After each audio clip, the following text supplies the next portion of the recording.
आप सभी को मेरा नमस्कार। सबसे पहले मेरी तरफ से आपको 9th क्लास में पास होने के लिए बहुत बहुत शुभकामनाएं। इसी के साथ 10th क्लास में आपका स्वागत है और हम बायोलॉजी का प्रथम चैप्टर लाइफ प्रोसेस अर्थात जैव प्रक्रम प्रारंभ करते हैं। बच्चों, इस अध्याय में मानव शरीर में पाए जाने वाले कई बॉडी सिस्टम्स का अध्ययन किया जाएगा, जैसे respiratory system, circulatory system, nervous system, reproductive system, excretory system और डाइजेस्टिव सिस्टम। तो सबसे पहले आज हम डाइजेस्टिव सिस्टम के विषय में आपको बताएंगे। देखिए बच्चों, समस्त जीवधारियों में जो पोषण है, न्यूट्रिशन है, वो दो प्रकार का होता है। Number 1 autotrophic nutrition. Autotrophic nutrition केवल प्लांट्स में पाया जाता है।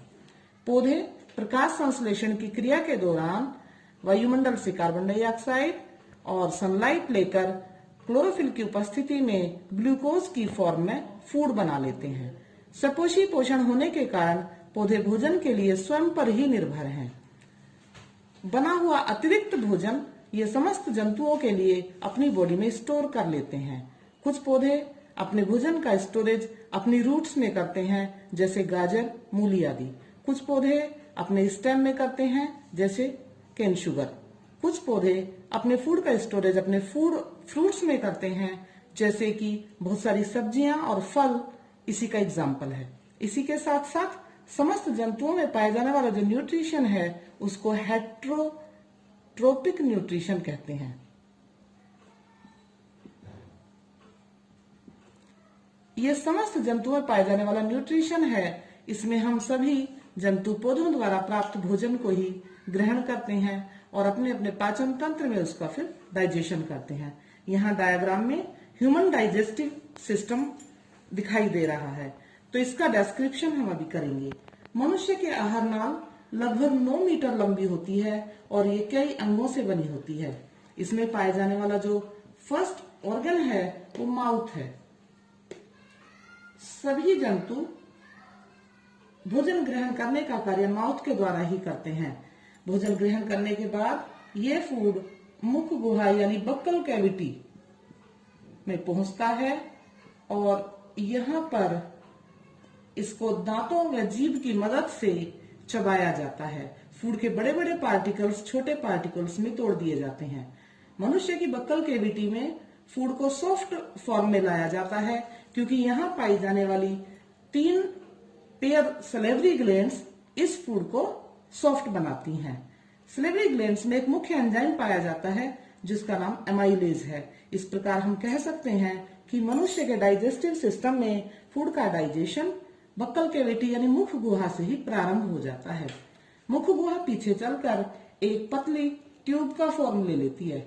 इस ट्यूब को ऊसोफेगस कहते हैं। ऊसोफेगस लगभग 25 सेंटीमीटर लंबी नली है। इसका कार्य बक्कल कैविटी से आए हुए फूड को स्टमक तक पहुंचाना है। नेक्स्ट पार्ट डाइजेस्टिव सिस्टम का जो है वो स्टोमक है। स्टोमक एक बैलून जैसी स्ट्रक्चर है और ईसोफेगस से आए हुए फूड को कंटेन करता है। इसके अंदर कुछ मस्कुलर मूवमेंट्स पाए जाते हैं जो फूड को पीसने का काम करते हैं। यहाँ पर आया हुआ फूड लुगदी की फॉर्म में बदल जाता है, जिसको काइम कहा जाता है। स्टोमक में पाई जाने वाली गैस्ट्रिक ग्लैंड्स कुछ एंजाइम सिक्रीट करती हैं, जिनको गैस्ट्रिक जूस कहा जाता है। यहाँ फूड लगभग 3 घंटे तक ठहरता है।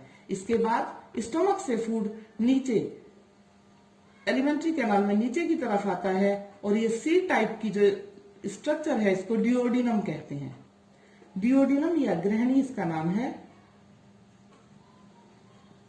यहां से होता हुआ फूड स्मॉल इंटेस्टाइन में आ जाता है।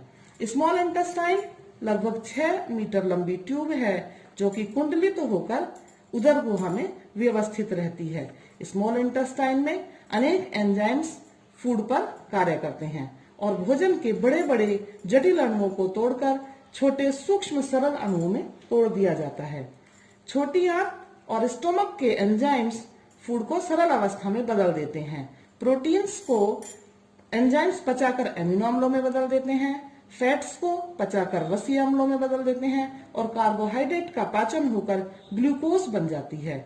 छोटी आंत के अंदर फूड का पाचन और अवशोषण दोनों क्रियाएं होती हैं।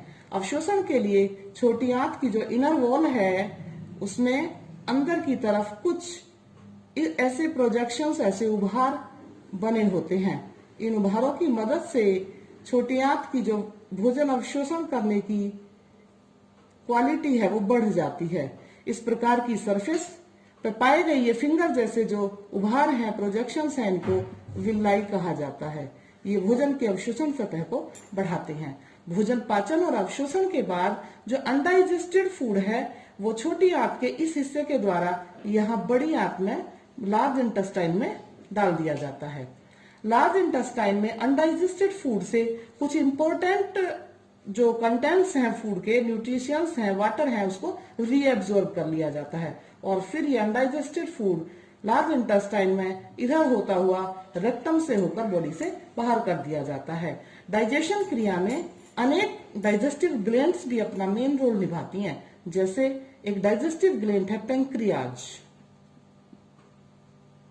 पेंक्रियाज का मेन रोल कुछ एंजाइम्स सिक्रीट करना है। ये एक लीफ लाइक स्ट्रक्चर है और डाइजेशन के लिए अनेक एंजाइम्स सिक्रीट करती है। यहाँ बनने वाले एंजाइम्स डिओडिनम में, एलिमेंट्री कैनाल में डाल दिए जाते हैं। उसी के साथ साथ एक दूसरी मेन ग्लैंड जिसको हम लीवर कहते हैं, लीवर एक इम्पोर्टेंट पार्ट है और ये बाइल जूस फॉर्मेशन का काम इसमें होता है।